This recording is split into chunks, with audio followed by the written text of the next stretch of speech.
Hello and welcome back to the channel. Today I'm doing a flight video in the FlightFX Vision Jet from Shannon Airport in Ireland across to the Isle of Man. And this is leg one of a 3 or possibly 4 leg trip, which will eventually take me back to London.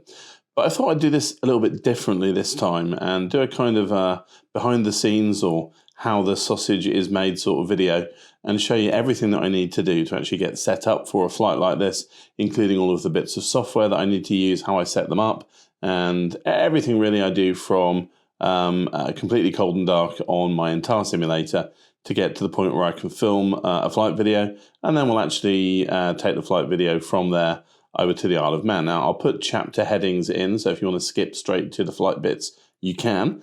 But assuming you're interested in seeing how it all goes together, then we'll start looking at that right now. So you can see that the simulator itself is cold and dark. There's not even any power at the moment, and I've got all the power controlled by this single plug over here, and that is a smart plug adapter, which I can then turn on and off using my phone. So if I press the button on my phone, now we've got some power. And you can see some of the monitors coming on, indicating that we have power to the setup. I will start the PC. And I've got the side off my PC for ventilation purposes because it does run a bit hot. Doesn't really bother me because I wear headphones in the sim, so noise is not massively a factor. In terms of the setup, you can see today we are running with the A320 style throttle panel in the pedestal, and that's because the Vision Jet is, of course, well, a jet, so it's the most appropriate throttle type. We've got the touchscreens in the main console rather than the G1000 hardware.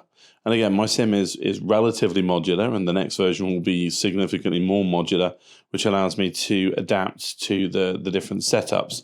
So you can see the throttle for pistons and turboprops. The VirtualFly TQ6 is here, ready to swap out. And also in this drawer here is my G1000 equipment, which is easily hot swappable. And then we're going to use the Open Cockpit's MCP today, so that's already turned on. And only thing worth noting really is my new side stick there. That is a Virpil Mongoose base with a Constellation Alpha grip. I got it for various reasons. I might talk about those as we go, but I'm definitely enjoying it. Having said that, I'm going to get an A320 style replica grip from a third party, but it's going to take several weeks for that to be ordered and made. So I wanted something that I could use in the meantime, and that replaces the Thrustmaster TCA side stick that I previously had. Okay, the PC is now booted, so in a moment we can sit down and actually start the setup. Just also worth noting that I've got my main camera set up here, just on a little tripod, and once you've worked out the right ISO and white balance and exposure settings for the lighting conditions, and in natural lighting you've got to do the best you can, because I could light this with artificial light, but that's not how I fly normally. Then we're able to go with that. So that'll be one main camera for the flight, and then this is the GoPro that I'm holding here. I'm actually going to attach that to the back of the pedestal, so we've got a camera focusing on the pedestal, instrumentation and controls, and I'll do that after I have sat down. So we are ready to get into the sim and get things started. So I'm going to grab a seat. And now, as mentioned, I'm going to push this camera onto the back of the pedestal using a clip.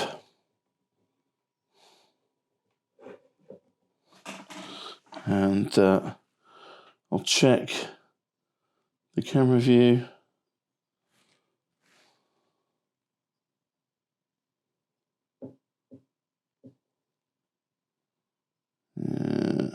So basically I can either give you this view, or I can maybe take it a bit further back and and do this, then you can't see the stream deck, so see if we can't get a little bit of both. There you go, I quite like that. And I'm also going to bring the pedestal a bit closer to me. I keep it where it is because I need room to get in, but once I've got in, I can bring it closer to where it would be in the real aircraft. Check everything else is working. Make sure all the touch screens have picked up their touch drivers, and they have. And now I can get started. So, next thing to do is to turn on OBS. So I'm going to start OBS.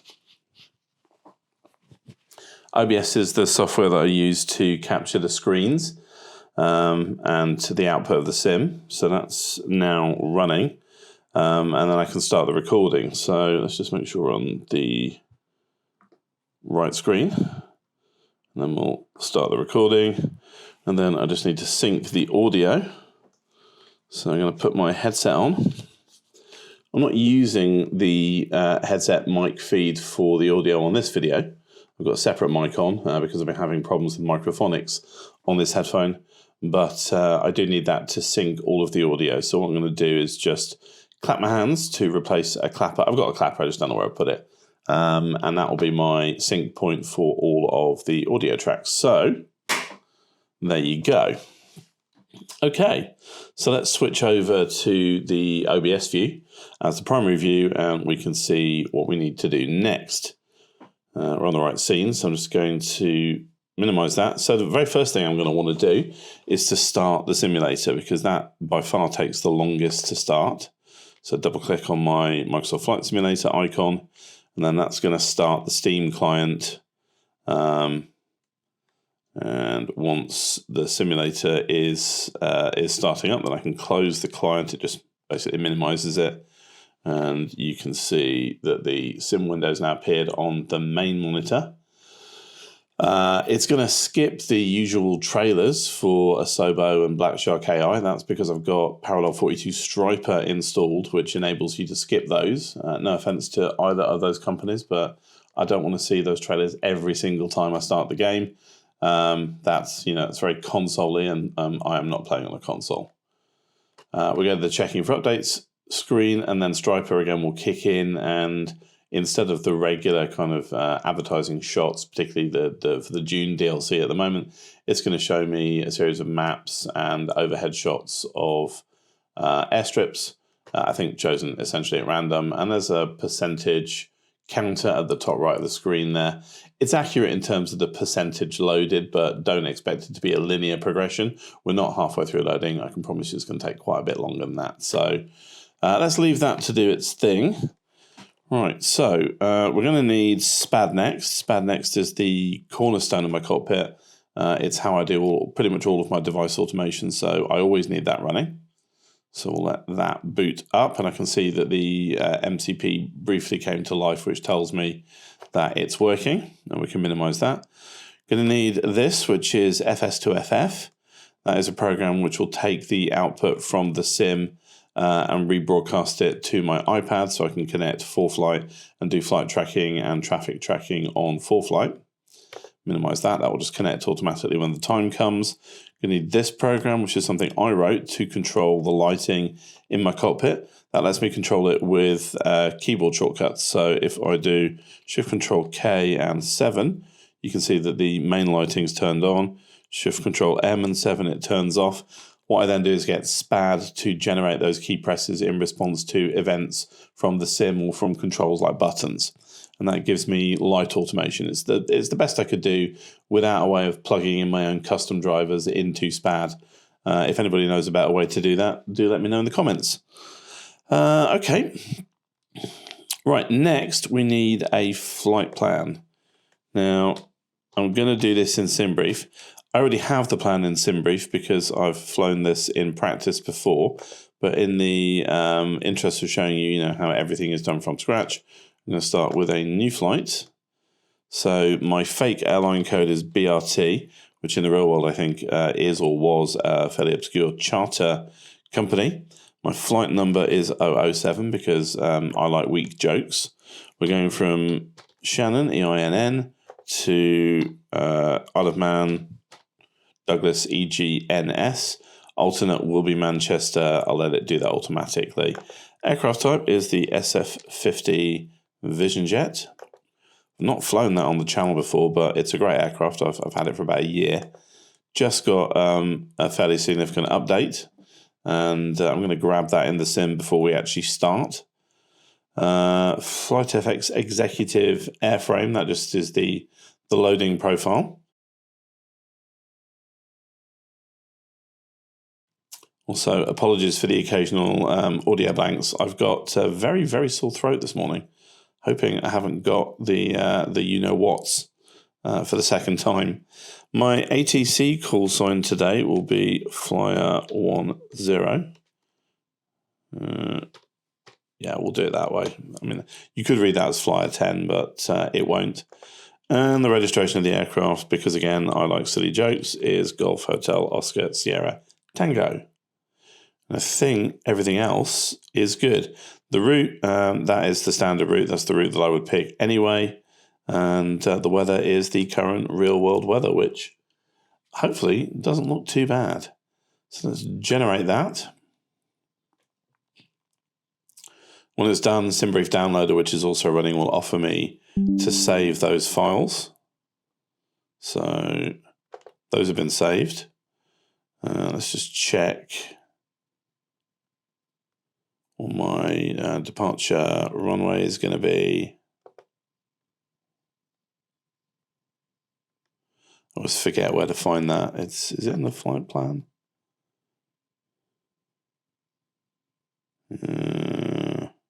Okay, anyway. That will do for ForeFlight. And now I really, really need a drink because my throat is definitely getting scratchy and I want you to be able to hear what I say.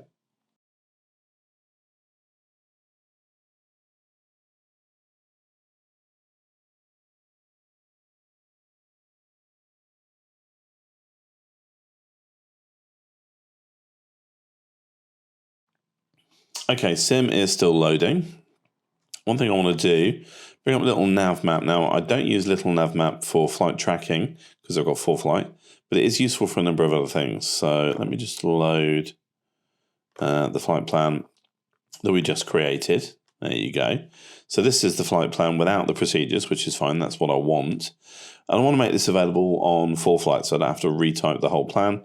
And that is actually quite straightforward. So it has this ability to multi-export in lots of different formats. If I show you the options, you can see there's lots and lots that it understands. I've just got this one turned on, the Reality XP EGNS 530W 430W V2 format, the .fpl.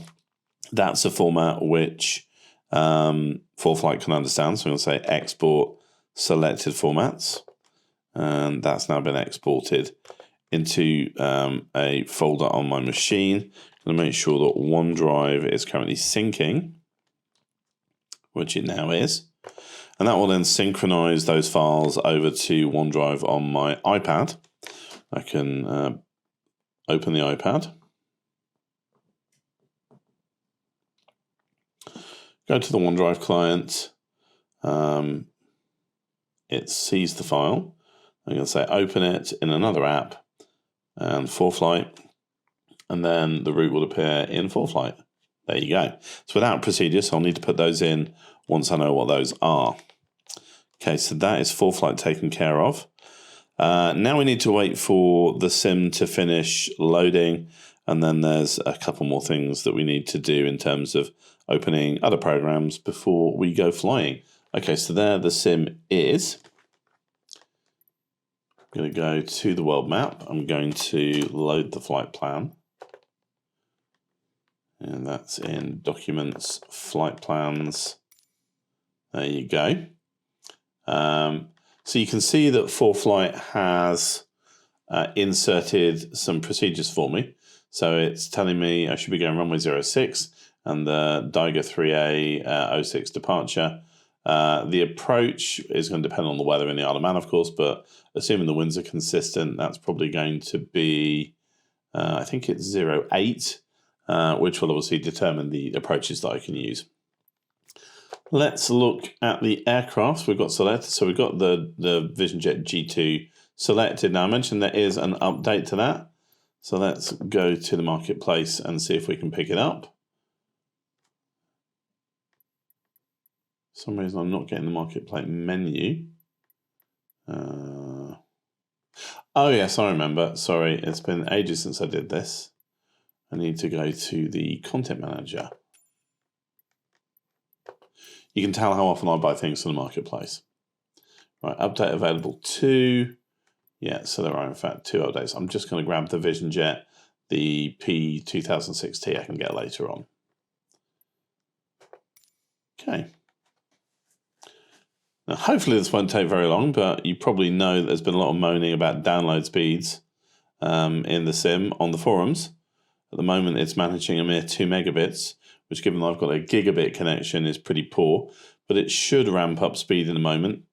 It seems like it always starts at a low speed and then gradually ramps up, and it's only 150 meg download, so even at 2 megabits a second, it wouldn't take that long.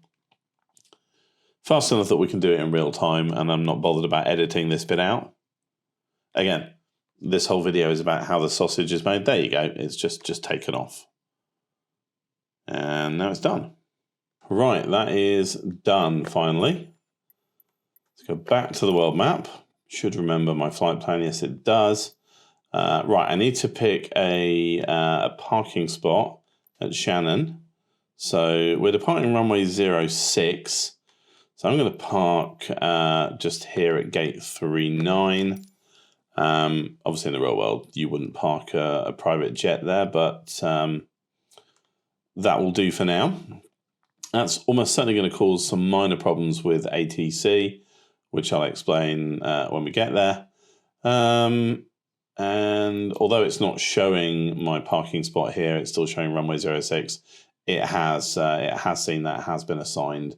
Again, it's just an issue with the UI. And then let's look at the flight conditions. So I've got multiplayer off. This isn't the kind of flight where I want other players around. Air traffic off. I will be using FSLTL, but that's done outside the sim. And then we're going to go with real time and real weather.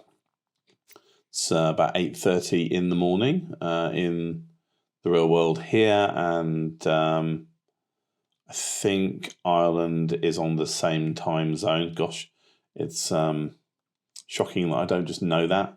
I think it's on the same time zone as the UK, so it should be 8:31 there as well. Okay, I think we are good to hit fly. So we'll do that.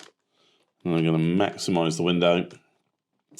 And Striper will do its thing. Again, it replaces all of the loading screens for the game. And it shows you a little bit more useful information, which I quite like. And then once we're in, we've got some additional setup to do, including the ATC and the pop-outs and those sorts of things. So more programs incoming in a moment. In fact, while we're waiting, we can come down here and start a few things up. So let's start pilot to ATC. Now, I did debate whether or not to use ATC for this flight because P2 ATC does cause me some problems. And we may see some of those right now. So the first problem is with the voices. I'm using Amazon Poly Cloud Text-to-Speech, which is integrated in a fairly janky way using a plugin that Amazon stopped supporting years ago.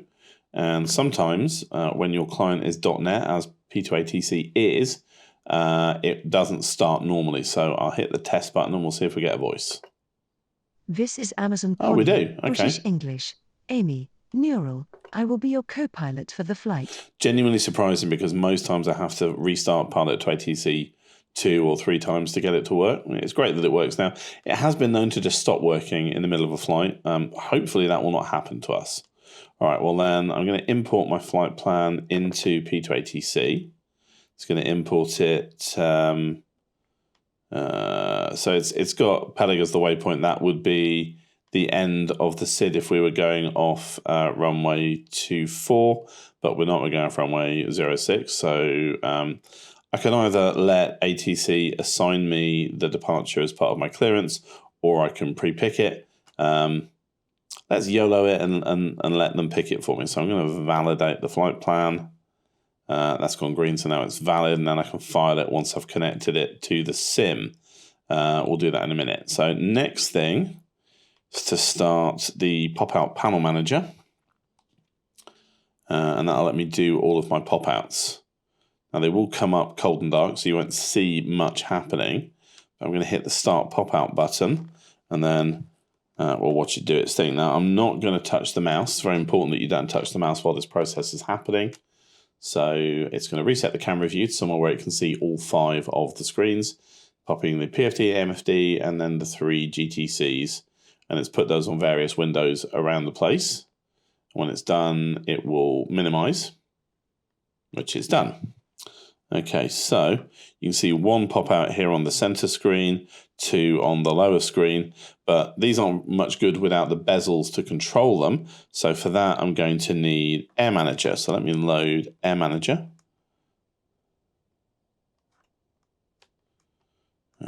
It is there. I'm going to skip that new version because that would be a whole extra 20 minutes. I think that's just a bug fix anyway. So I have some panels specifically for the Vision Jet. So I've got the Vision Jet lower panel. So that puts bezels around those 2 pop-outs and also adds a button bar. Increasingly, I don't need any of those switches. I've automated pretty much all of them, but I'm keeping that just until I'm sure that they all work 100% of the time. And then back on the center screen, I've also got a Vision Jet middle panel, which pops up on the center monitor and gives me a bezel for that other GTC, and now I can minimize this. So as you can see, they're all dark at the moment, but they will light up when I add power to the aircraft. Speaking of which, I'm now in a position to do that. So let's flip the switches. And you can see we've got a whole bunch of stuff popping up.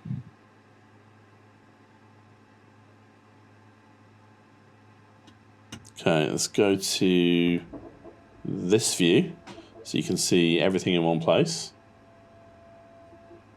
And we'll reset the camera. And you can see the AHRS is aligning, so we'll let it do that. And then there's a few bits of setup that we need to do. So first thing, I'm going to connect pilot to ATC. We'll get a tone when it connects, and it'll start reading the ATIS. Shannon International Information India, 80 Zulu winds are 134 at 8 knots. Visibility 6 miles. 1,200 few clouds. 10,000 broken. Temperature 8, dew point 7. Current QNH is 1007. Arriving and departing runway 06. Shannon. Okay, so arriving and departing runway 06. Just pick up the QNH. I can now file my flight plan. Once that goes green, I know I'm filed. There we go. And I can get rid of the P2ATC interface, as it's going to be all speech controlled for now. Okay, so setup that we need to do. First thing is we need to do our initialization. So for whatever reason, all the GTCs start out as PFD controls. So let me change that one to the MFD. Go to Utilities, Initialization, System Tests, Pre-flight Test. In terms of fuel, so Stall. I've got the default 50% fuel, which happens to be to about the nearest 10 kilos. My block out fuel, which includes fuel to get to the alternate and a reserve. So I'm good with that. I can leave that as this. So FOB sync will synchronize the fuel, 149 gallons. Weight and balance. Again, I can get that just from the sim. So takeoff weight calculated from the sim. And then the flight plan is already in, so it's happy with that. I'll say accept initialization. And that's pretty much all of the startup we need to do on the avionics. Let me just go over to a full map view for now. We'll want the checklist in a minute. Now I could actually import the flight plan from Simbrief. It does have that capability in this aircraft, but of course I loaded it straight into the sim, and there's no, for me at least, no real great advantage in doing it that way, so I'm happy with that. We do get Navigraph Charts information, because I've got a Navigraph account and I've set up that integration. We'll have a look at that later because it's quite useful. Other than that, I think we just need to have a look at the flight plan and then set up our procedures, and we can't do that until we've got our clearance. So that's the next thing to do, which means I need to talk to pilot to ATC and get the clearance. So ground flyer 10 ready to copy IFR clearance. 10 is cleared to Echo Golf November Sierra. Climb via the Diga 3 Alpha departure with the Diga on transition, then as filed. Expect departure runway 06. Climb to flight level 080 via the departure. Expect higher clearances 5 minutes after departure. Approach on 120.2. Squawk 5534. 10 is cleared to Echo Golf November Sierra. Okay, so Climb via the procedures, Diga departure 3 is Alpha already departure in. with the Diga transition, then as filed. Climb to flight level 080 via the departure. Expect higher clearances 5 minutes after departure. Approach on 120.2. And then there will not be a star. There are no stars 5534. to the Isle of Man, and we will put the approach in when we get it Correct. later in the QNH flight. is 1007. Let us know when you're ready to taxi. QNH is 1007. Okay, QNH is set, so we've got our clearance. Now we can proceed with our setup. Let's go to Utilities and Checklist and bring up the Before Engine Start checklist. So let's just bring that up full screen. So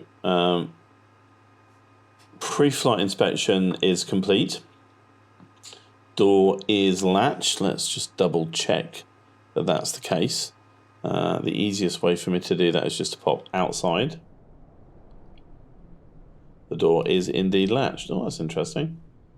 Seem to have a flashing light in the terminal over there.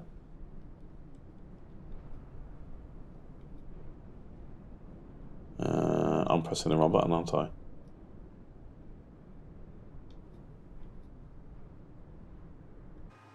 There we go. Still getting used to my new camera controls. So door is latched, parking brake as required. It should be on, and now it is. BAT 1 and 2 switches on, yes they are. Gen 1 and 2 switches on, yes they are. GPU as needed, yeah, should connect that. Should have connected that a little while ago. It's connected now. Verify the active fadeout channel is displayed below percentage thrust indication. Yes, fadeout channel A is displayed. Procedure is complete. Okay, so we're at the point where we can have engine start, so let's ask for that. Ground flyer 10, request engine start. Flyer 10 engine start approved. Engine start approved. Flyer 10. Okay, we're good for engine start.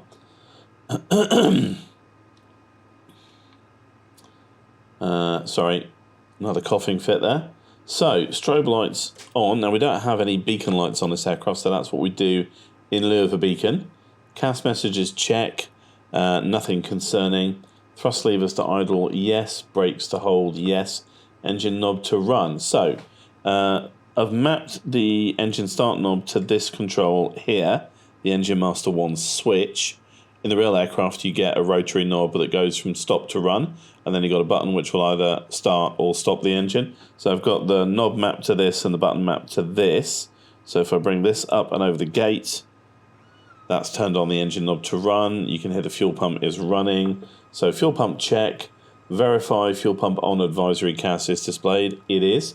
Audibly confirm pump is on. Yes, I can hear it. Verify engine start bat temp or engine start volts CAS message not displayed. They are not. Engine button press. And now we'll get engine start. Monitor the engine instruments for hot start. 25% N2 now. Positive N1 indication. Checking for any abort conditions. No red lines so far. All pressure is good. Ignition has occurred. That is a good engine start. Okay, EIS check all normal. They're all within normal limits. Engine IPS as required, not required. ECS control panel set, it is. External GPU disconnect, that actually happened automatically when the engine came on. Oxygen master switch, got it down here on the Stream Deck. And we can hear it. Avionics initialization, all inits complete, all inits are complete. Caps pin does not exist in the sim. Passengers brief, you're briefed. Seatbelts secured, they are, at least they should be. The bleed fresh air switch should not be set to bleed until bat 1 or bat 2 have been on for 2 minutes or more. They certainly have. Bleed switch fresh air to bleed. There we go, we've got air. Next checklist is the before taxi checklist. So let's just have a quick check and remind myself, am I missing anything? So there's only one thing I'm missing. It's maybe, well no, it's alright, I can do that now. So I'm going to start my BFF Shaker software.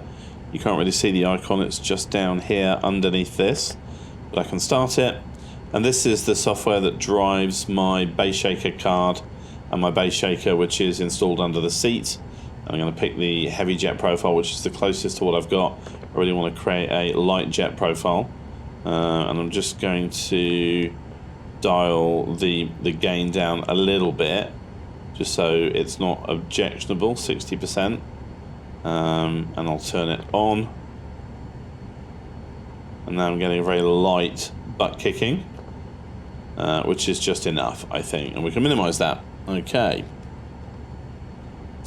So, I'm getting a probe heat off warning. That's fine, we'll deal with that later. I think, in terms of software, we're all started, and we are ready to go. So, let's go talk to ground again. Ground, flyer 10, ready to taxi. Flyer 10 taxi to runway 06 via taxiways Alpha. Hold short runway 06. Taxi to runway 06 Okay, that's good. via taxiways Alpha. Hold short runway 06 flyer 10. It's actually recognised the right taxiway for a change. It's not been doing that on some previous flights, so good on you, pilot to ATC. So we've got our taxi clearance. So before taxi checklist, common nav GPS are set. They are. ATIS and clearance obtained. They both have been. Altimeter set and check. They are. Transponder set, done by the co-pilot. Heading and initial altitude set. So heading should be 060. That's set, and the initial altitude is set. Flight controls free and correct. We'll just pop outside, double check that they are. Yeah, they are all free and correct. Okay. Trim to 6 degrees. Use the trim wheel on the pedestal for that. Flaps to 50% for takeoff. Indicating. Electric roll trim set, it is. Toggle button, I don't have that mapped, so I can't. CAS messages, check. Nothing that is concerning. Seats must be in a normal upright position. They are. Parking brakes, release. Brake is released. Brakes, check. Brakes are good. That is the end of the checklist. Okay. So we are now ready to move. On the PFD, speed bugs, takeoff all on.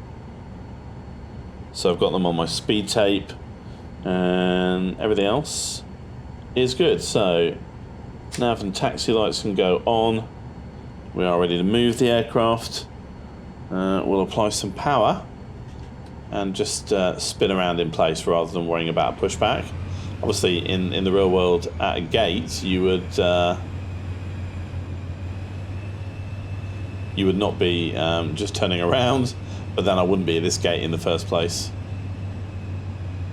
This is Orbx's Shannon, by the way. I'm not sure if Orbx actually made it, but it's distributed by them. Very nice. Terminal is modelled inside, so you can whip out the drone and go and have a look.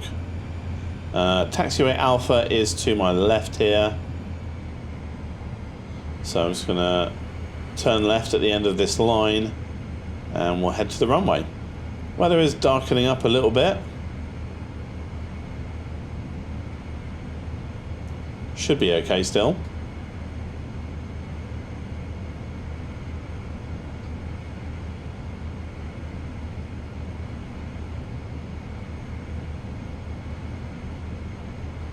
No, you know what? I've got that completely wrong. Yeah, that's my fault. Just turn the aircraft around. I've missed the turning to Taxiway Alpha, which is over here. Let's all pretend we didn't see that.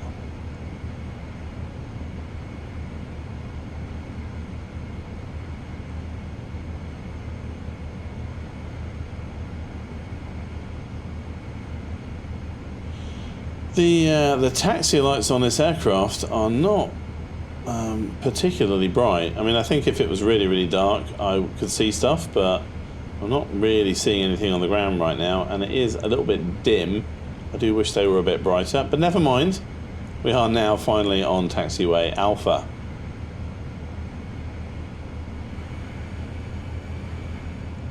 But a little bit more power so we can speed up a little bit. This is at least partially uphill, so we need a bit more power. Could always put the landing lights on. They are a bit bright, but they might help. They don't really help very much. Nah, let's not worry about that. Also, it's quite bright outside, so I'm not seeing the monitor as brightly as I should do. But I'm not going to change the settings.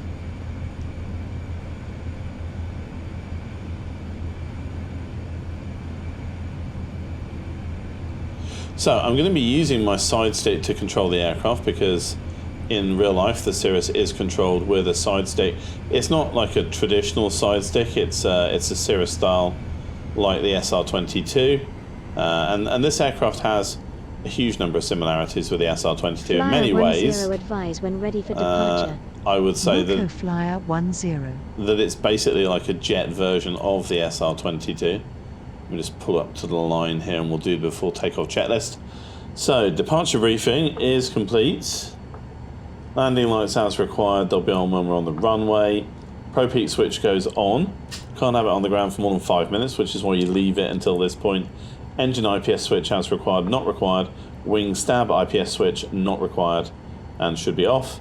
CAS messages check, there are none. Trim at 6 degrees it is. Flaps 50% they are. Verify takeoff IMA back CAS message is not displayed. It is not. Multifunction windows configure. They are configured as I require them right now. And I've checked the caution.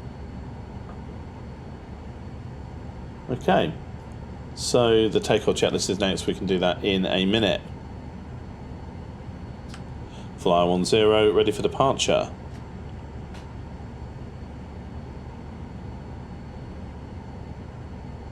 Okay, obviously didn't recognise me. Ground, Flyer 10 is ready for departure. 10 backtrack, runway 06, winds are 144 at 11 knots, cleared for takeoff. Runway 06. Backtrack to runway 06, cleared for takeoff. 06 Flyer 10.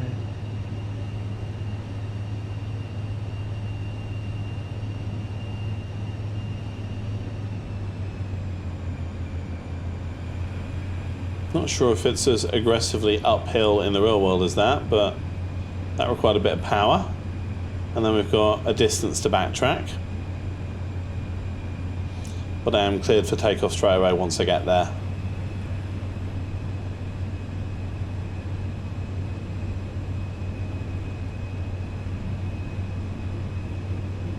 Okay, landing lights can go on now. So the standard takeoff checklist: brakes hold, thrust lever to takeoff, engine instruments check, brakes release, VR 80 to 90 knots, pitch attitude 5 degrees, landing gear upward positive rate of climb, flaps up at 115 knots when clear of obstacles, airspeed per the climb tables. Now obviously, since I don't have a co-pilot to read that off whilst I'm taking off, I'm going to need to kind of execute and then just check off the checklist once I'm able to do so.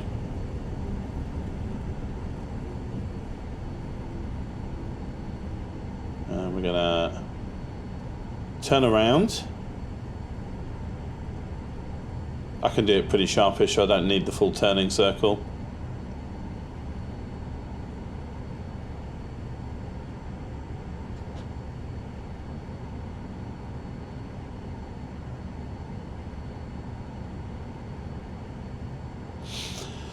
And there we are. Okay, we are ready for takeoff. So quick last minute check, everything looks good.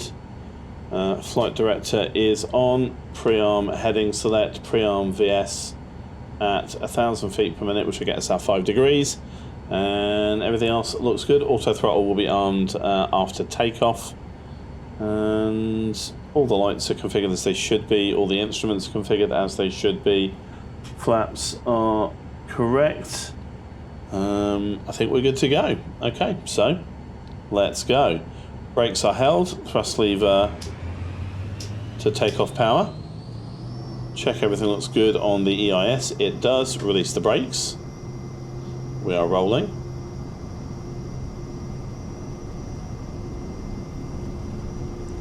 Airspeed's alive. 60 knots. 70 knots. 80 knots. Rotate. Always get a little bit of a kick when the wheels come off the ground. Seems to be a bit of a modelling problem there. Positive rate. Gear up.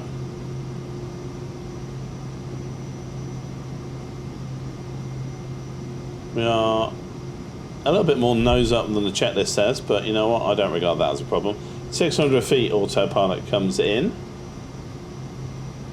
And we're going to go straight over to LNAV. And we're going to kick in the auto throttle. Watching for flat retraction speed. And we're coming up on our first waypoint.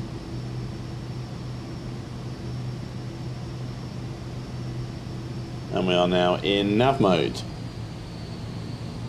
Just going to put the procedure in ForeFlight. Departure is Dugger 3A. Add to route. There we go. Okay, flaps can come up. Thrust levers back to Shannon, approach on 120.2. Good day. Approach on And we've got a handover. 120.2 flyer 10. Okay, so takeoff checklist is done. Approach flyer 10 climbing Climb to flight level checklist. 080. Thrust lever Flyer to 10, good morning. Well, it says to Radar MCT, contact. but I've gone to climb because I'm already on the auto throttle. Engine parameters monitor, all looks fine to me. Cabin pressure monitor. It is ascending at a rate of 500 feet per minute. Ice protection as required, not required currently. Altimeter transition altitude.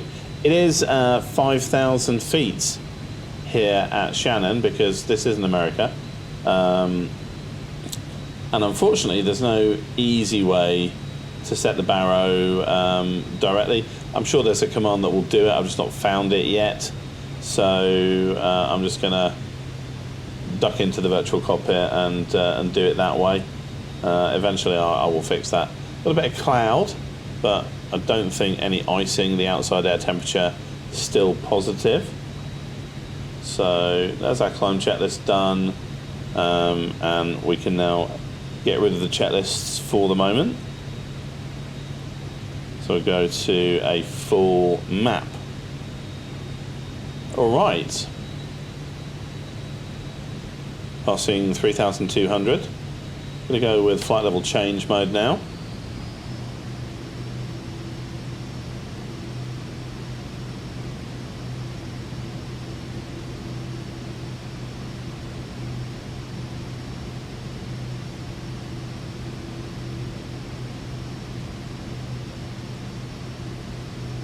There's 4,000.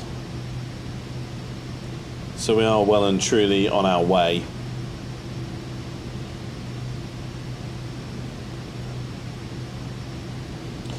So coming up on 5,000, I'm just going to push the standard knob here until I find an LVAR that will let me do it.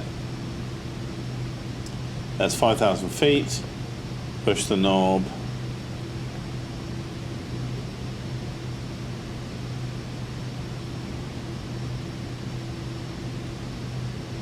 Got a 1013. There we go.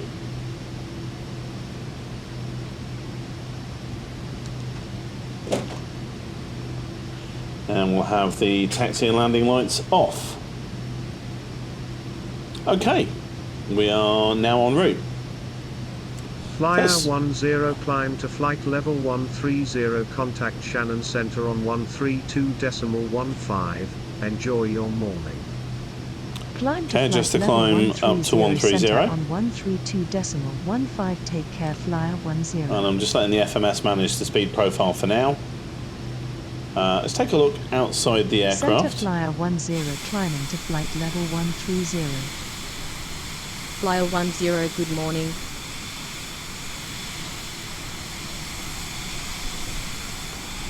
Got a good number of fixed cameras on the Vision Jet. Switch to fixed camera mode, that can go through those. So we've got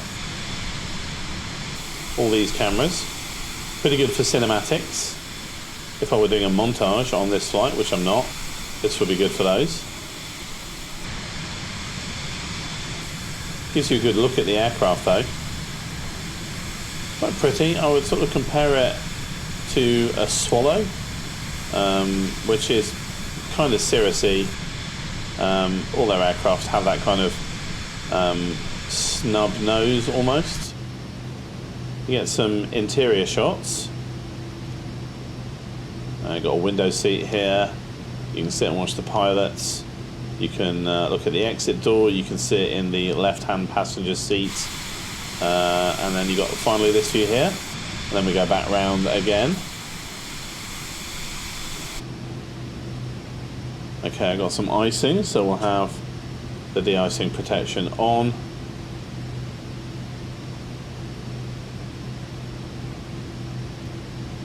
Windshield. And we'll turn the engine IPS on as well. I'm going to put the windshield to high. Great, that's cleared that. Yeah, it's -6 outside now. So I was saying the profile of the aircraft quite reminiscent of the SR-22 at the front, obviously less so at the back. It's got that V-tail, which is not unique but pretty unusual in GA aircraft, and I think it looks very nice. Right, just crossing the River Shannon. There it is down there. And we've got Townlow Castle. Just passing over that now.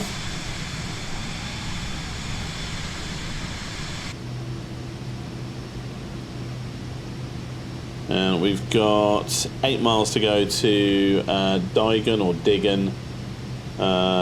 Flyer 10, climb to flight level 190. And we are Climb to flight level pretty 190, much flyer 10. cross country across Ireland now. Won't take us very long to get to Dublin. And once we get there, we're going to make a turn and head out over the Irish Sea. And then we'll be pretty much on our approach to Isle of Man almost immediately after that. So it's not a very long flight today, given the amount of time we spent setting up. That's just as well, otherwise this would be a very, very long video. And I am going to do this in a single part, so it probably will be longer than my usual. But as I said, I wanted you to be able to see all of the effort that goes into actually starting a flight like this. And even if I'm not doing recording, then I've still got to do almost all of these processes just to fly the sim at all.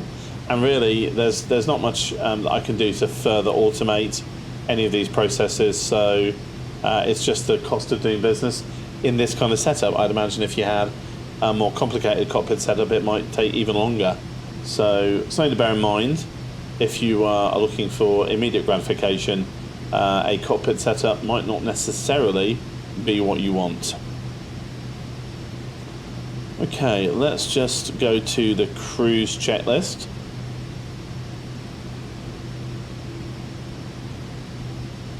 I mean, technically we're still in climb, but we've done that. So, cruise. We're going to cruise at flight level, I think, 230 today. So, thrust lever as required. Yeah, we're on the auto throttle. Ice protection as required. It is currently all on. And EIS monitor looks good to me. And the next checklist will be for the descent, which I don't need right now. So, again, we'll go to the map view. Now actually, while I'm here, let's have a look at the charts integration. So if I click the charts button on the MFD GTC, you can see I get the Navigraph charts, in this case for the airport. And if I go to the chart selection here, I can look at my departure charts. It's already switched to the Isle of Man, so I could go back to EINN if I wanted to, enter there. So you can see this is the right departure chart. I can zoom in to have a look at it, and you can see we're superimposed on the map. So we are beyond Dublin, and we have now finished the departure. I can look at my arrival charts. These are the arrivals for Shannon. If I go back to EGNS, then we can see any arrivals for the Isle of Man. There's just a standard arrival. There's no star. There's just one arrival pattern. And then we can look at the approaches. And assuming we get runway 08, if the winds are in that direction, then this will be the chart for the approach. And you get all of that in the sim. I obviously have ForeFlight for that over here, so I don't generally worry about this integration, but it's been available from working title for a while, and you just need the Navigraph plugin and a Navigraph account. I'm very happy to have that there. However, as I say, we don't really need it, so let's go back to the map.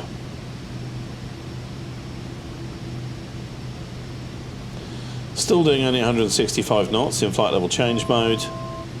Flyer 10, climb to flight level 230. Climb to Okay, flight so that's our level final climb 230 instruction. via 10. Once we get to 230, the aircraft will speed up 250 knots. I could climb faster than this, but this is what's set in the profile.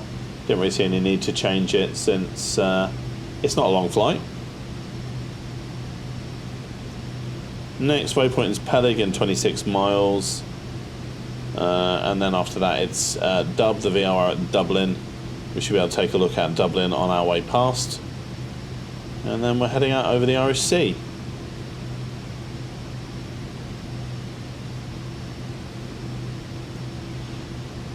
I will say, I do like the G3000. It is my favourite avionics set in the sim by far. The G5000, of course, is just a slightly different version of the same thing.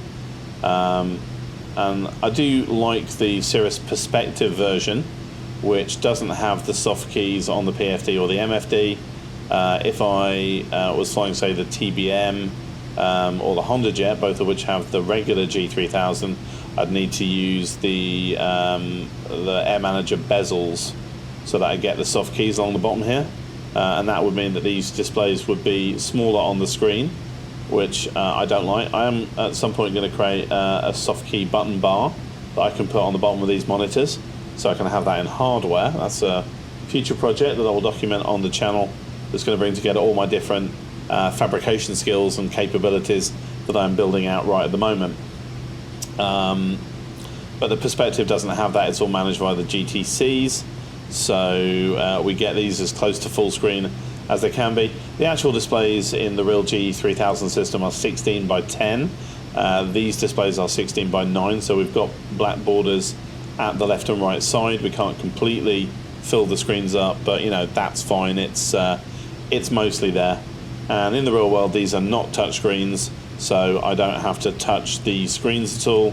But the GTCs are touch devices, and the touch support is provided via the pop-out panel manager, because whilst the sim allows you to click on these things in the cockpit and the pop-outs with a mouse, it doesn't respond to touch events at all. So PopM provides you with your direct touch support. And I continually thank the author of that program, because otherwise none of this would be possible. Right, 1,000 to go. Ground speed is already 276 knots, so it's not like I'm going slow or anything. And the indicated airspeed will increase once we hit our target altitude in 300 feet.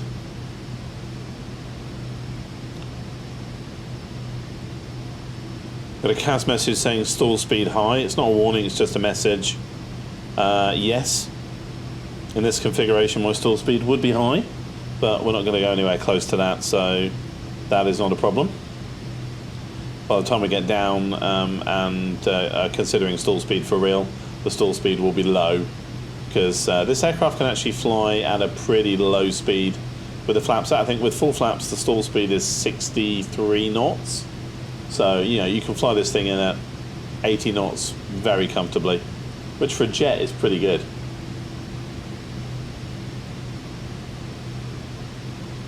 Right, now we're speeding up.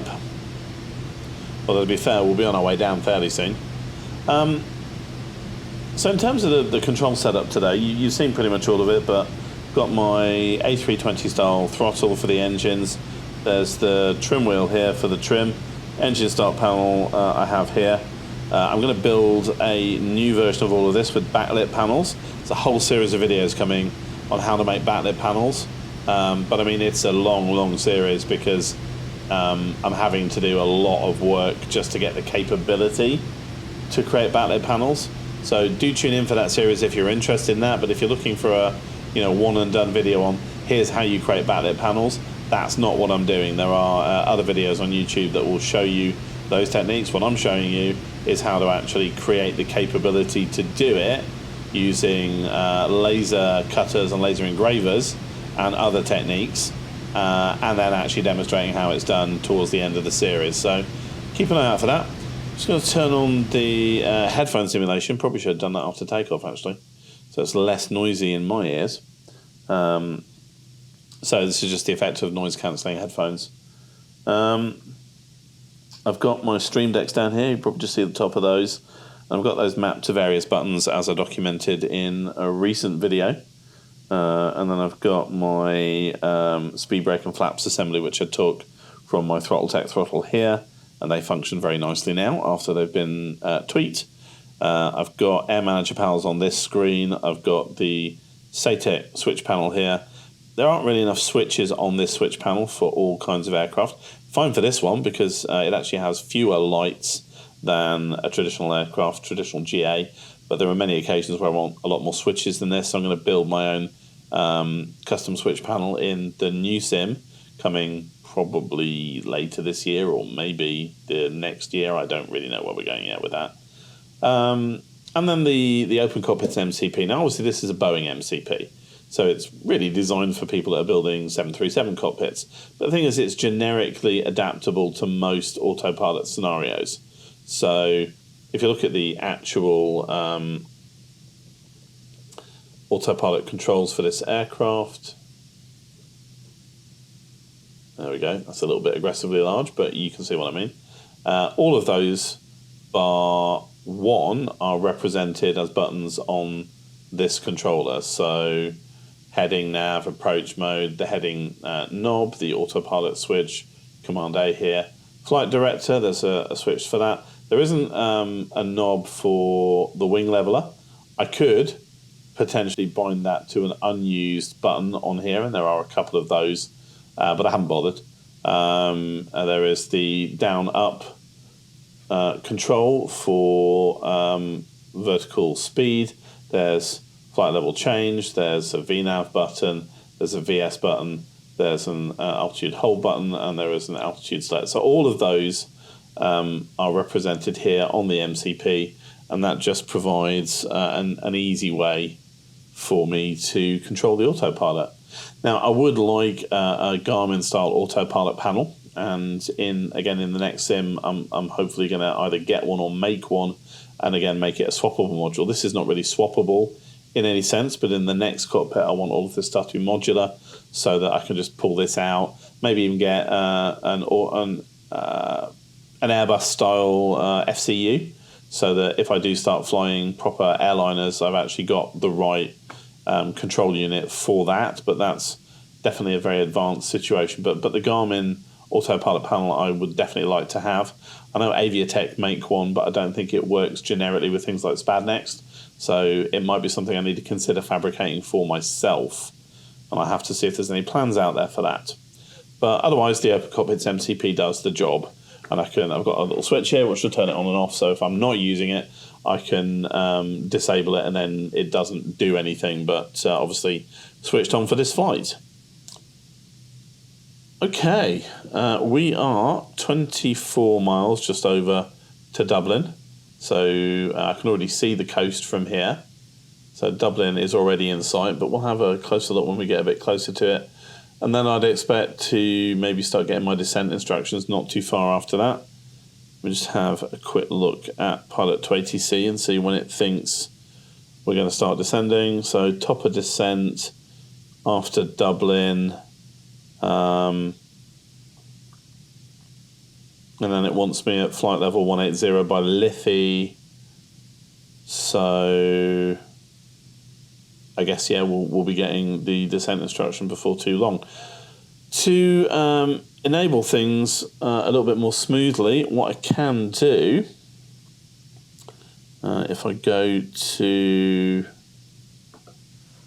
this view, if I go to the flight plan, I can start putting in altitude restrictions. So I can say Dublin is flight level 230. No, I meant 230, not 023, sorry. Flight level 230. And then Liffey, we need to be at or above 180.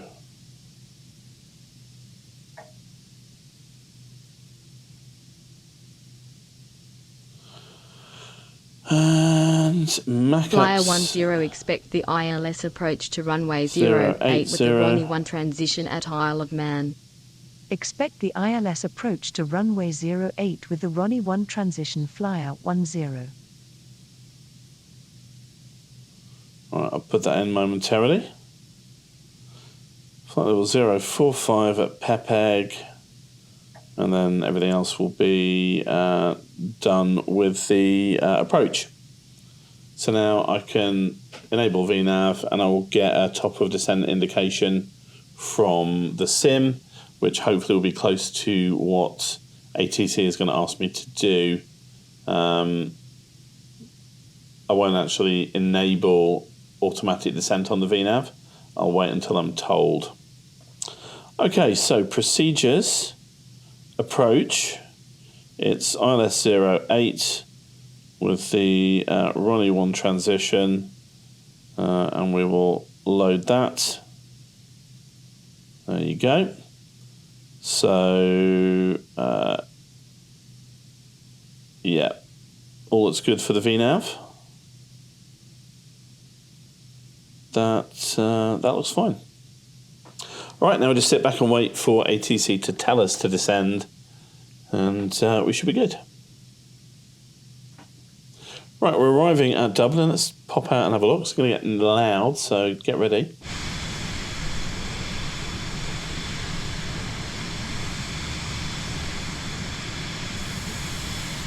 But I'll tell you what.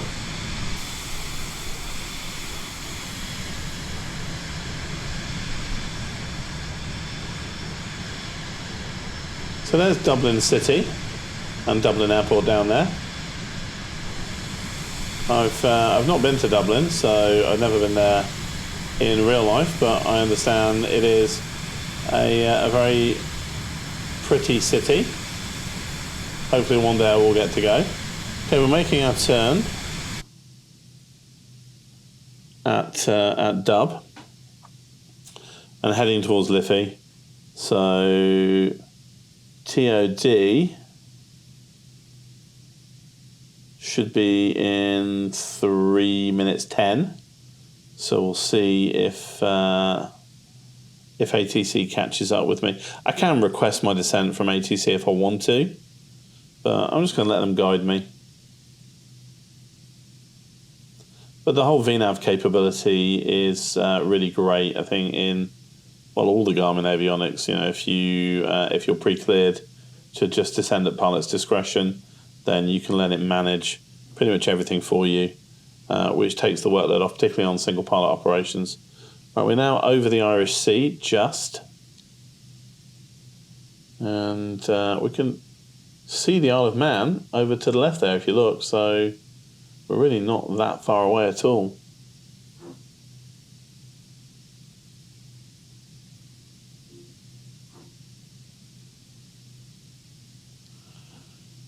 Right, let's have a look at the descent checklist.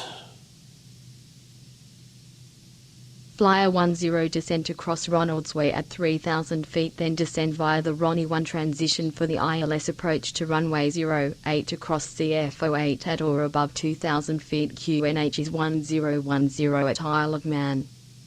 Will cross Ronaldsway at 3,000 feet, then descend via the Ronnie 1 transition for the ILS approach to runway 08 to cross CF08 at or above 2,000 feet. QNH is 1010.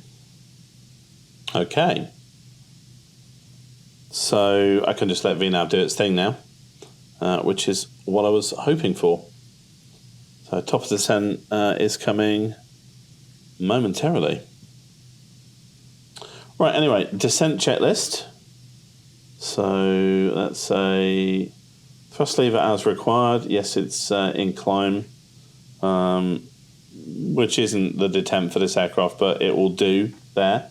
We'll adjust that down as we get towards landing, and the auto throttle is ready to come off. Landing field elevation check, 34 feet is correct. Ice protection as required, it is currently on. Altimeter transition altitude.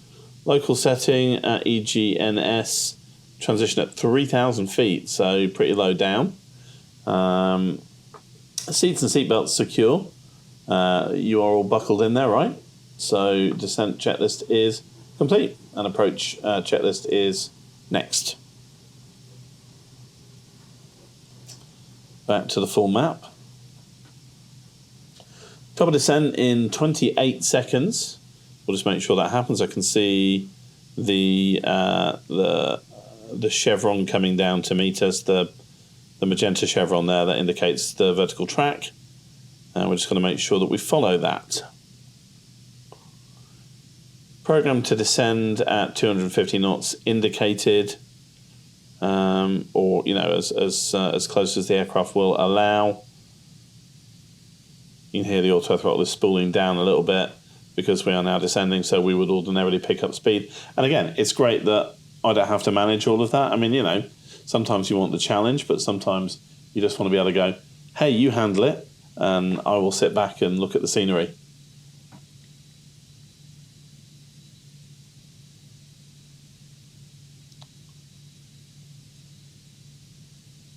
Yeah, okay. Somehow, my flight plan seems to have gotten mixed up in ForeFlight. Do not know what happened there, but that's all right. I can just reload it.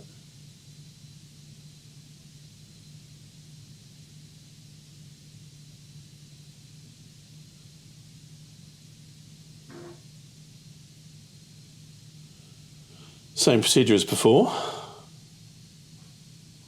There we go, and now I'm just going to put in my approach procedure, which is to offset ILS DME runway 08 with a runway 1 transition and to route. There we go. Right, turning at Liffey, just about to pass 20,000 feet.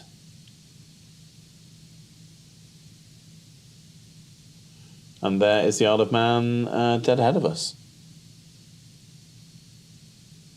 Yeah, this really is a great little aircraft. The only thing it's really missing is range. Centre on 118.77. Have a good one. Centre on 118.77 flyer 10.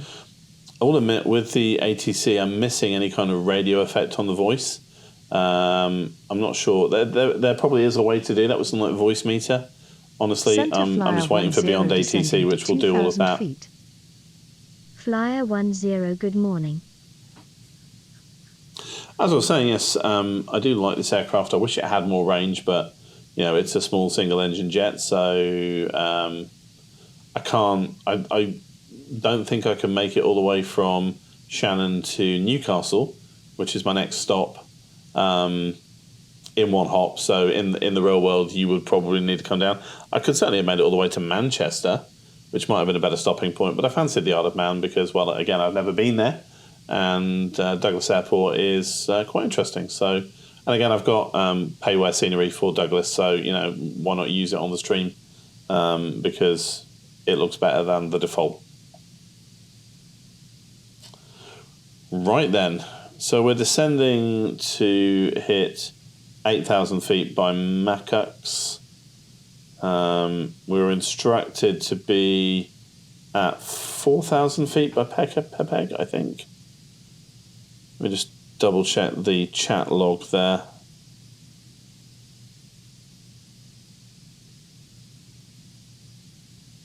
Rollsway at 3,000 feet. And then 2,000 at the transition. Okay.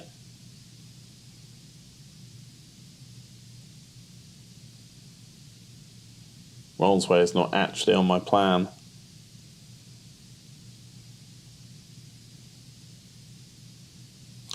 So there's probably some difference between what Pilot to ATC thinks the approach looks like versus what Approach on Navigraph thinks. 135.9 flyer 10.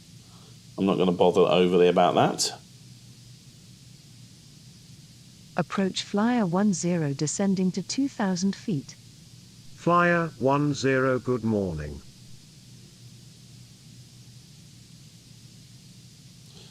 I'm about to pass 15,000 feet. Bomber descent in 5 minutes 40, and we are currently well within our VS target.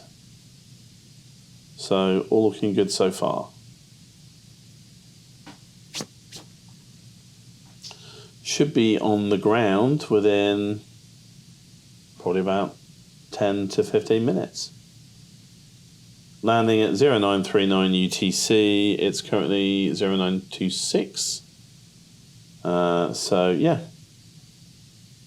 by the time we've taxied to the gate, I'd say 10, 12, 15 minutes.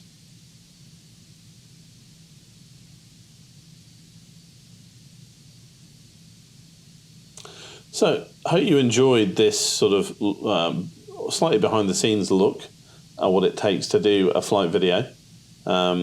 These are never the most popular videos on my channel, I have to say, the flight videos, and people seem to be very interested in the nuts and bolts of the simulator itself and how to build it and those sorts of things. And I totally get that. Far and away the best performing videos I've ever had on this channel are the videos about my projector-based display system that I used to have. Obviously, I can't make content about that anymore because I don't have one of those. When I do get around to building the new sim, and that is subject to many, many other life events that are too boring to go into right now, I'm going with a setup with 3 large TVs.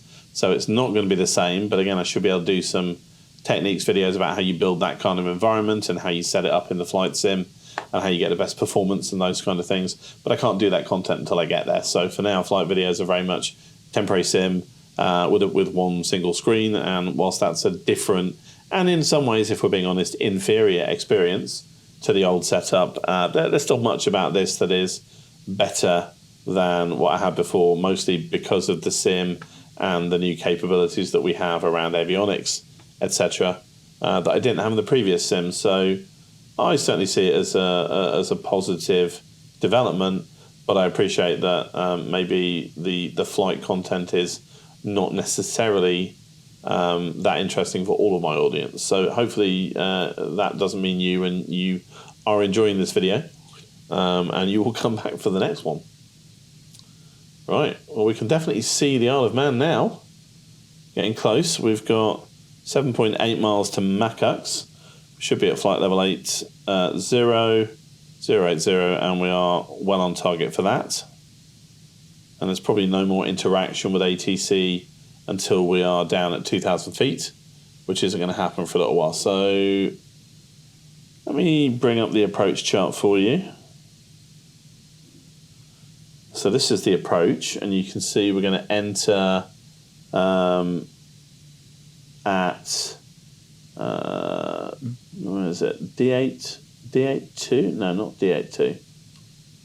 All right, so according to my chart here, we're going to Macux, then Pepeg, then let me just zoom in a little bit.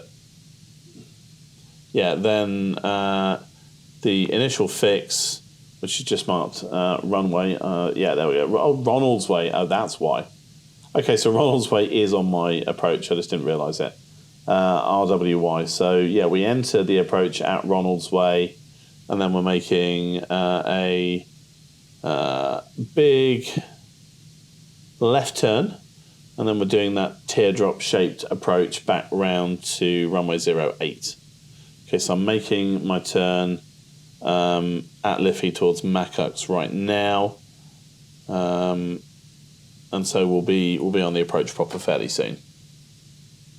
Okay, I can start to see the actual relief of the land now rather than just being flat. And we'll see the airport as we go past.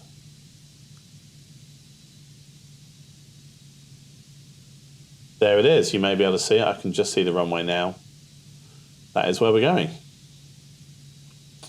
And we've got a rather large looking tanker ship out there as well. That's courtesy of global AI ship traffic, which I very much enjoy. Okay, well, we can get rid of the charts. Back to the map. Bottom of descent in 1 minute 28. So ready for the next stage. I'm going to drop the altitude preset to 0. And then the VNAV can do its thing. And I've got to remember to go on to approach mode. That won't happen automatically when the time comes. So I can pick up my glide slope for the ILS. But I don't need to worry about that until my nav source has changed. So let's just look at the landing checklist.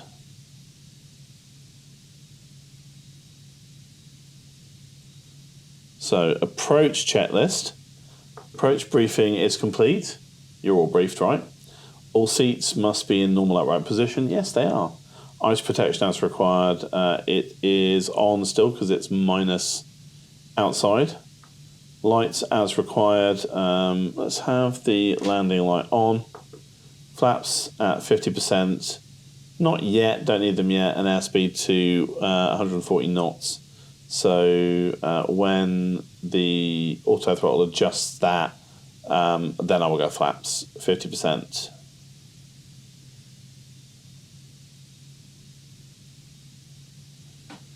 Back to the map view. Okay, bottom of descent is approaching. Get a good view of the airport now. You can see it right ahead of us. Bottom of descent. Flyer 10, you are 3 nautical miles south of Isle of Man Airport. Cleared for the ILS approach to runway 08 at Isle of Man with the Ronnie 1 transition. Cleared for the ILS approach to runway 08 with the Ronnie 1 transition Flyer 10.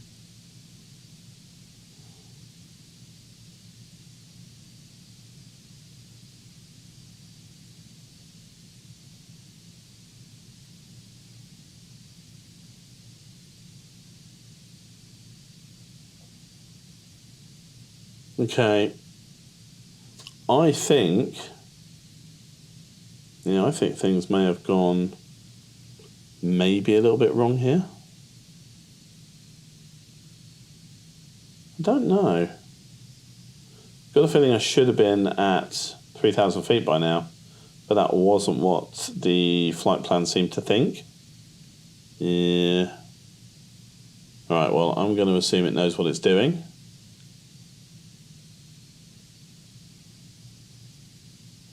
Now you see, no, it's not right. I shouldn't be at 4,500 feet. Don't know what's happening there. All right, I'm going to initiate a manual descent on the VS down to 3000. Quite a sharpish one as well. And we'll pick up the VNAV profile again from there.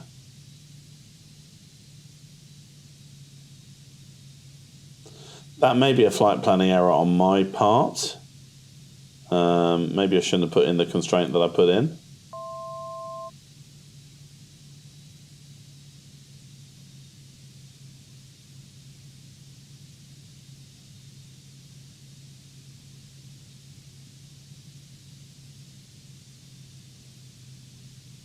Also, speed-wise, I should not be at 250. I need to put in a speed constraint, so Ronald's Way, I should be at, what, probably 140. Alright, fine.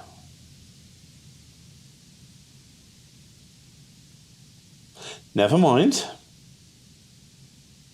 Okay, we're at 3000. So we'll pick up the VNAV again. Glide slope indication for the ILS is up. And we're slowing down.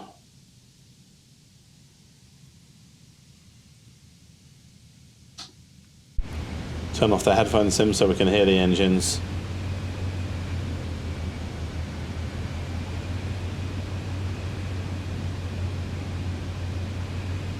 Let's go flaps 50%.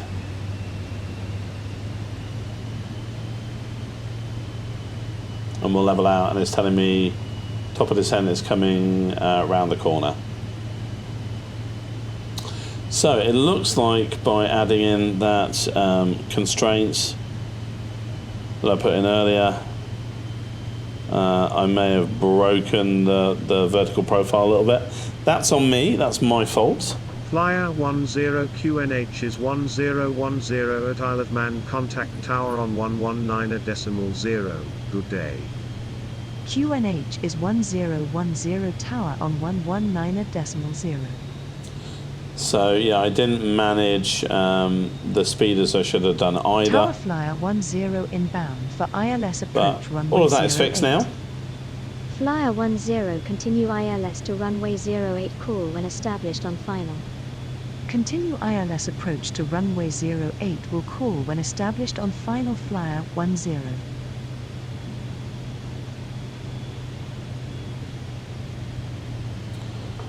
Right, let's complete this checklist. Flaps are at 50%, airspeed is, oh, it's gone down to 125 knots now, per the FMS. So we're good there. And then we're on the before landing checklist. So gear will be down a lot, flaps as required. Cabin pressure differential should be 0 PSI, not at the moment, still dropping. Windshield IPS switch should be off because IPS fluid decreases flight visibility. Autopilot goes off, and airspeed VREF to VREF plus 10. Let's go to the speed bugs. VAP and VREF. VREF is 90 knots. So let's have the windshield de-ice off. That old de-ice can go off.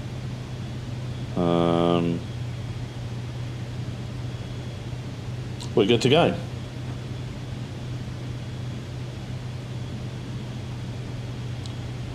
Right, top of descent in 37 seconds. We're on our way down to 2,000 feet, and then that'll get us onto the ILS. And from there, in theory, it's all smooth sailing.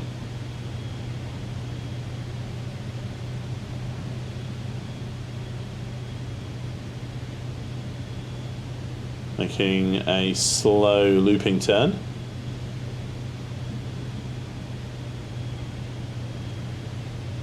Assuming that is Ireland over there.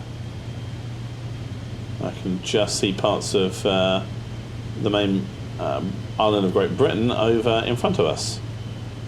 But this is where we're going. Oh, there's a lighthouse there. Very nice. Right, we've begun our slow descent to 2000. Bottom of descent in 2 minutes 20. So the vertical profile should be good now. Like I say, I screwed that up. Not the end of the world. Just have to do better next time.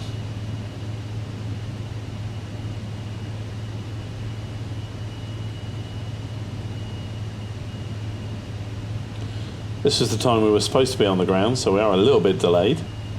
But it's estimating 3 minutes to landing, so let's get ready.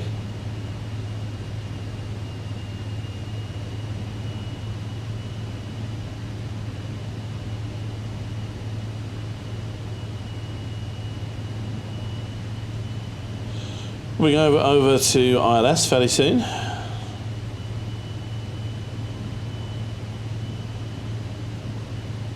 And then we can configure for landing.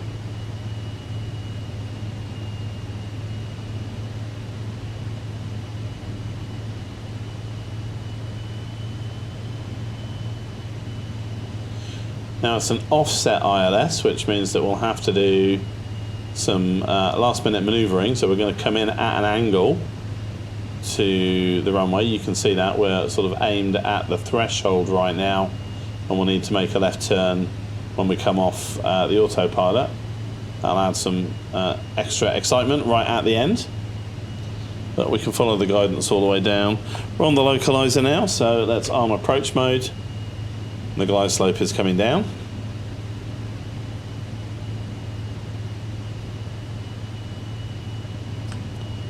Tower, flyer 10 on final. Flyer 10 winds are 221 at 7 knots, clear to land runway 08. Clear to land runway 08, flyer 10. Bring the throttles back to just above idle for when the auto throttle goes off. We are cleared to land. We're on the glide slope. Well, we're almost on the glide slope, sorry.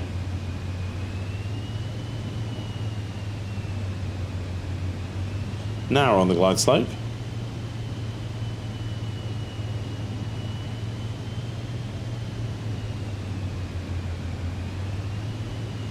Set a speed constraint at 100 knots just to get the auto throttle to do the work for me.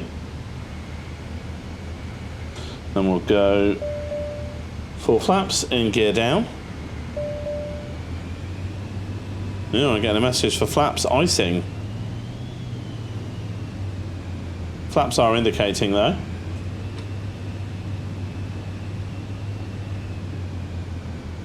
Have the de-icing on. Get rid of any ice that remains. Not going to affect our landing, I don't think.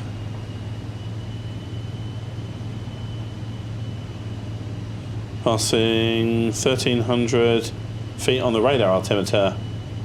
Autopilot's going off at probably 300. There's no reason not to ride it all the way down. And the auto throttle will come off at the same time.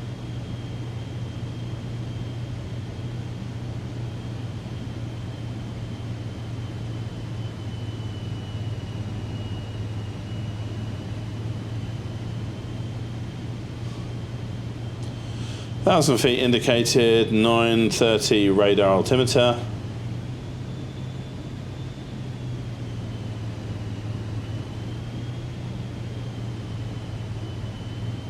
Everything's configured for landing.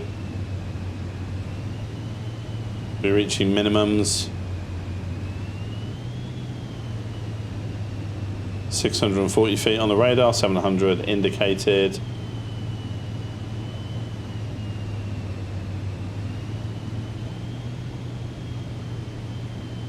Actually, I'll go autopilot off at 500, I think. There's 500, autopilot is out. Happy to say I'm a little bit high.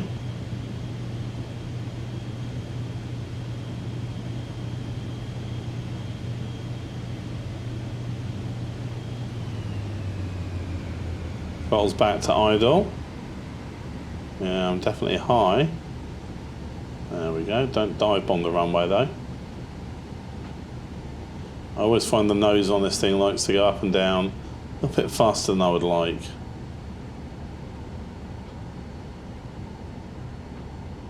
Stop. Stop. That's all right. Stalling it onto the ground is okay. I can probably stop Flyer 10 exit runway when able. in time for the next turn off.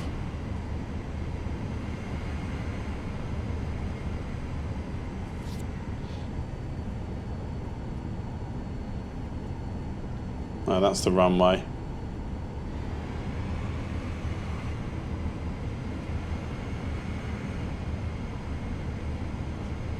Alright, I guess I'm going to go to the next turn off. Probably further than I should have gone. Never mind.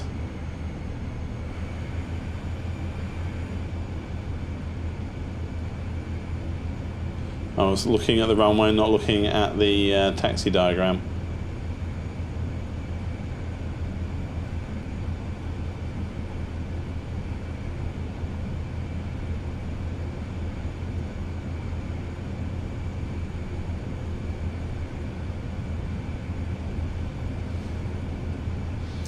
Next turn off to the left is coming up shortly. We'll take that one.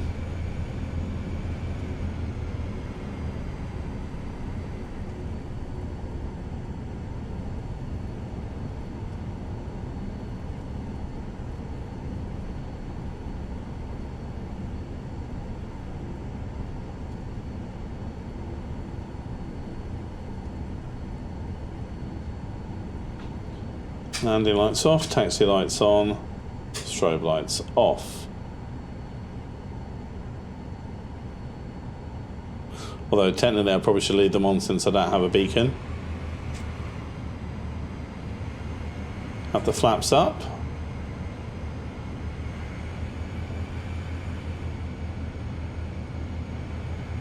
And we'll stop. Ground Fly 10 is clear of active. 10 welcome to Isle of Man. There is no ground control at this airport. Fair enough. Let us know if you need taxi instructions. No, I'm good, thank you.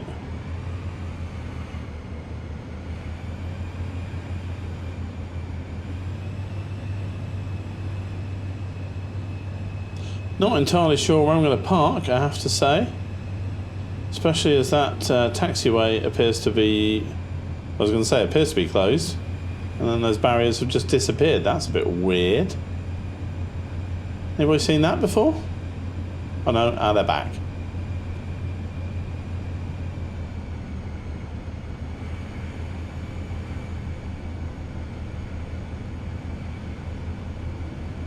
So I guess I'm going off to the left.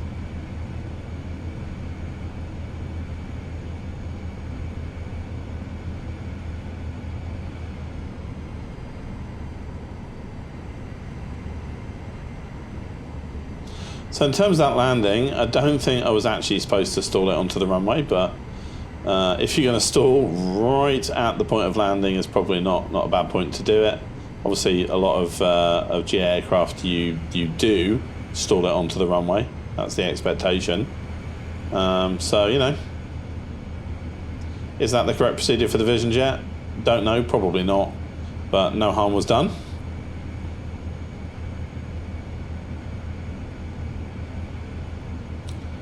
Quite nice here, isn't it? Again, this is custom scenery, which I think I got through Orbx again. Got the those are statics. Because now that I think about it, I never did turn on FSLTL. Runway is clear. So we never did see any air traffic. So any aircraft you see are static. Never mind, I shall remember FSLTL for my next flight. Alright, we've got to turn off here. And that'll take us to the east apron, which is where I'm going to park.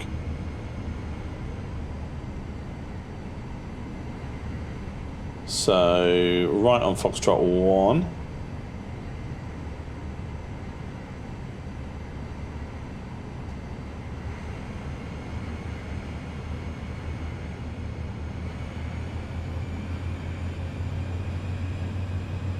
Bit of power to get over that little hillock. There's the tower. And where's the general aviation parking, I wonder? Well, there's some grass parking, but I don't want that. Yeah, I'm just going to park on the east apron, I think, which is over there.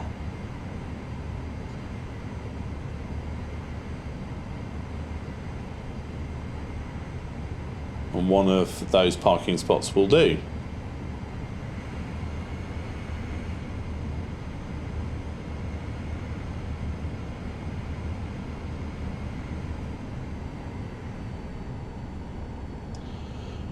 We'll take the second one, I think.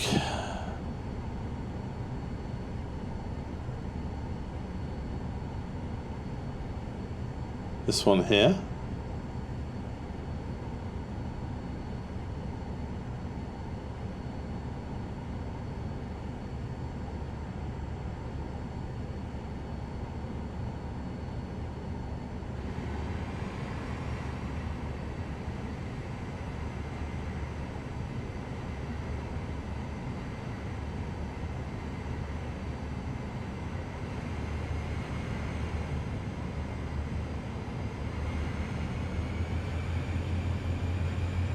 Just ran out of power just before I wanted to stop.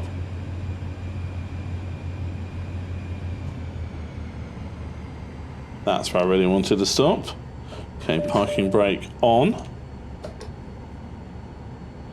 Back to the checklist.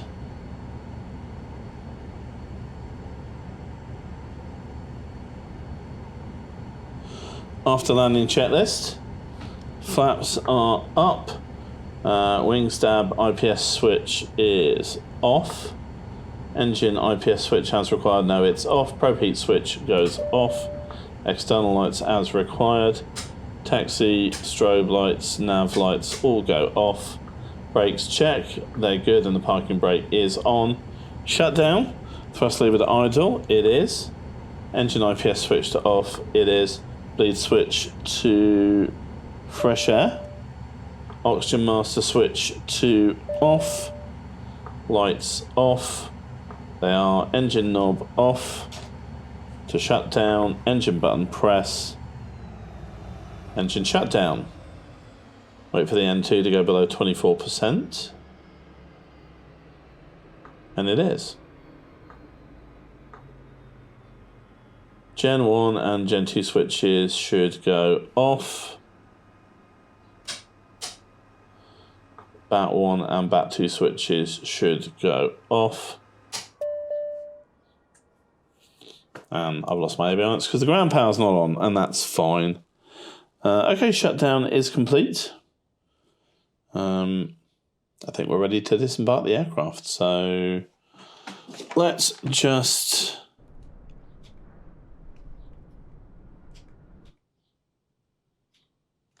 Yeah, I'll say this view will do me. Open the door. I could do that from my Stream Deck. No, apparently it doesn't let me want to do that. Interesting. I wonder if I need the power on.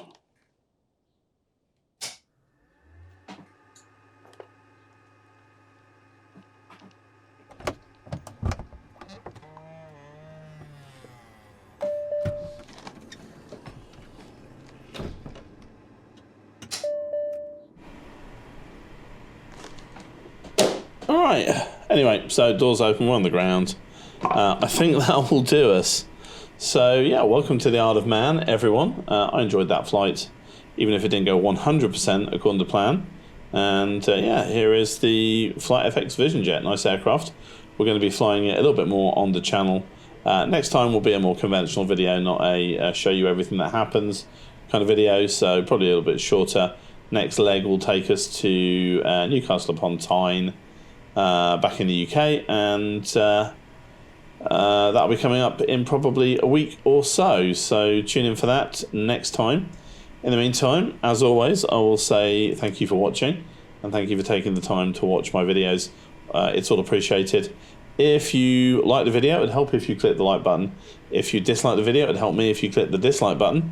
If you want to leave a comment or a question, feel free to do so. I try and answer any questions on my videos as soon as I can. And if you want to subscribe to the channel, I would very much welcome that. But do remember to click the little bell icon so that you know when I publish a video, because the schedule here can be a bit erratic, although I am trying and for the moment at least succeeding to maintain a slightly more regular schedule than I have done before. Although I did miss last week. I had a video prepared all about frame generation, but to be honest, when I reviewed it, I thought this really doesn't say anything that you're likely to find useful. So in the end, I decided not to publish that one and left it another week to do this one. Anyway, that's your lot. So again, thanks for watching, and I look forward to seeing you back on the channel very soon.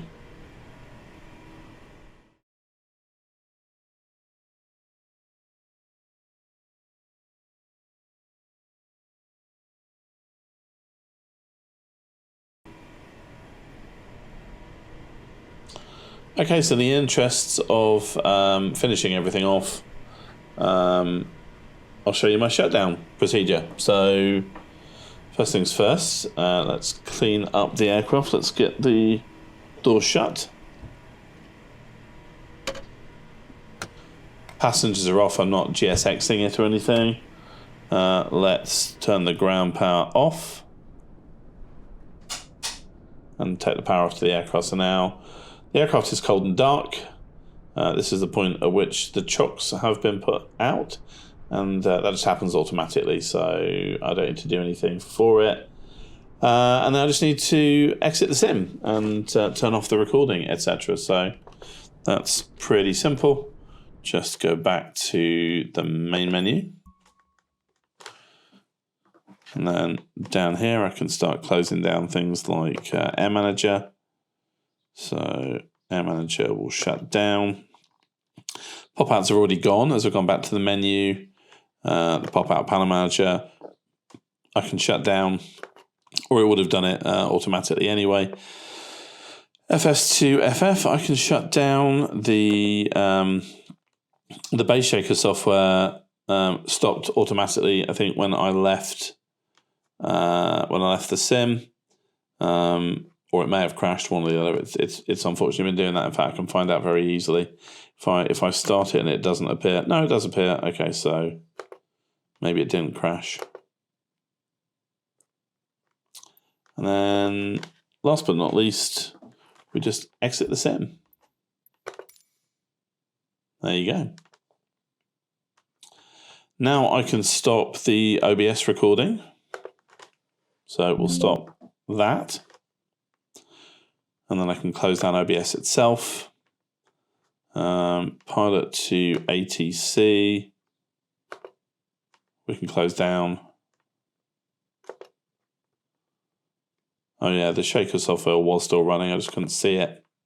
So we'll close that down. And now the PC is ready to be shut down completely. So I'm going to do that. And then we're done. So yeah. Thank you for watching. See you back on the channel very soon.